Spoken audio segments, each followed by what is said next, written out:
Initially, we expected this phone, the OnePlus Ace 6, to launch globally as the OnePlus 15R. But turns out, it's actually this one, the OnePlus Ace 6T, that's going to be making its way out of China as the OnePlus 15R, with a couple of changes of course. So what does this one have to offer? Let's unbox and find out.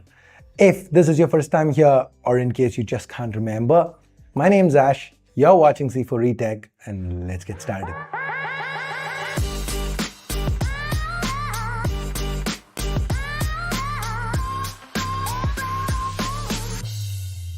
Once again, we have that familiar red OnePlus box with big bold A6T branding this time. I've got my hands on the 12256 variant, which is the base. As with most phones in this segment, OnePlus also offers up to 16 gigs of LPDDR5X RAM and up to a terabyte of UFS 4.1 storage. Now inside, we get a red insert. This houses a leaflet and a color match soft case. Then there's the phone itself, the OnePlus Ace 6T, removing the protective wrapping. You can see that the Ace 6T, it's very similar to the Ace 6 that we recently saw. It's got that same narrow camera module, just that the flash looks a little different. So you still get plenty of space to rest your fingers, especially when you're gaming in landscape. The back here, it's again frosted glass with a matte finish. Feels smooth to touch. It's very resistant to fingerprints and smudges. The frame, it's sandblasted aluminum and color matched to the back. Now, apart from this green, OnePlus also offers this phone in black as well as purple. The black is similar, but the purple, the one with the huge Ace logo to the back, that's 0.2 millimeters slimmer and a few grams lighter, because on this one, they've gone with fiberglass. Now, barring these three colorways, there's also a Genshin Impact Special Edition. Now, this looked quite interesting to me. They've thrown in a few collectibles, there's a badge, some stickers, even a branded charger with a color match charging cable. Also, right from the boot animation, there's custom sounds, custom icons. OnePlus seems to have paid a lot of attention to detail here. Now, regardless of which colorway you end up choosing, the phone is quite sleek, 8.3 millimeters. It weighs in a little under 220 grams, so it's not exactly light. But there is a good reason for this, because on the inside, the A60, it's packing in a mammoth 8300 mAh silicon carbon battery. Now that's the highest I've seen on a phone that doesn't look like this.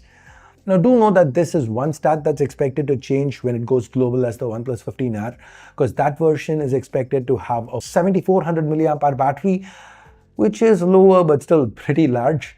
Now in the box, we also get this SIM tool, the OnePlus Red cable, Type A to Type C, and a 100-watt charger. Using this 100-watt charger, the A60 can be charged to 25% in just 10 minutes and 100% in under an hour. It also supports 36-watt PD and 55-watt PPS, so it should charge quickly via third-party chargers too. And given the huge battery on the inside, you can make use of reverse wired charging to be able to say charge an accessory in a pinch. OnePlus also continues to provide an option to bypass charging entirely and run the phone off the wall adapter in case you want to push performance without having to worry about battery heat. Now, talking about performance, the A60, it's the first phone to sport the all-new Snapdragon 8 Gen 5. Now, these days, it's common for brands to offer a sub-flagship of sorts where they use last year's flagship SoC on their phones. Now, these are the phones that are typically aimed at performance without breaking the bank.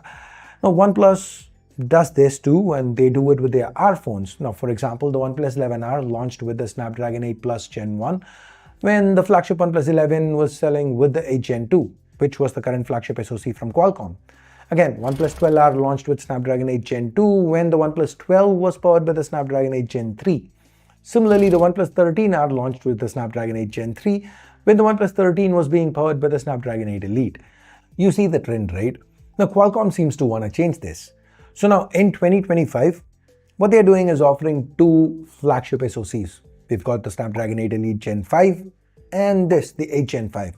Now the 8 Gen 5, that's what they expect brands to use in phones where they typically use the 8 Elite, last year's flagship chip. And from a business perspective, it makes sense for both Qualcomm as well as the manufacturer, since it keeps them from having to use elite chips on non-elite devices or non-flagship devices. So this could technically help them keep the costs high. Now to the consumer, in the 8 Gen 5, we get an SoC that performs very close to the 8 Elite, but is slightly behind with both CPU as well as GPU. So as a consumer, I'm not really happy with this development. It is what it is, and yeah, this is not going to be common opinion because you're not going to be seeing a lot of people saying this.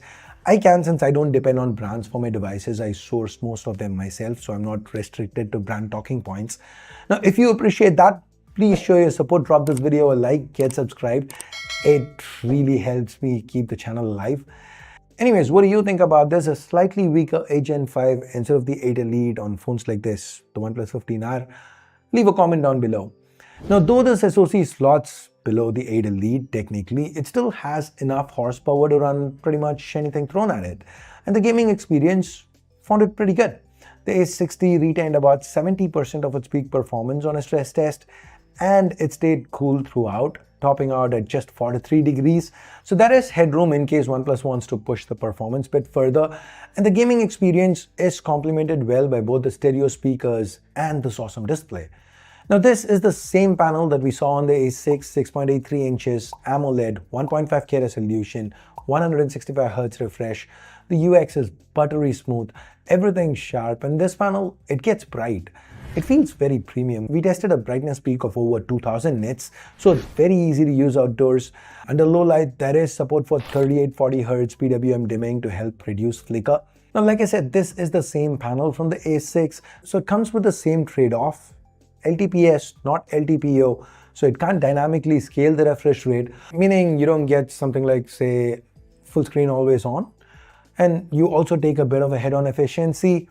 But with an 8300 mAh battery or even a 7400 mAh battery globally, a slight efficiency hit shouldn't really be an issue for this phone, right? Now, moving on, OnePlus offers up to an IP69K rating for ingress protection. The fingerprint scanner is placed conveniently and is of the ultrasonic variety. The support for NFC, Bluetooth 5.4, Wi-Fi 7, the programmable action button, plus key as it's called globally, that's also present and accounted for. The Type-C port though, it's still USB 2.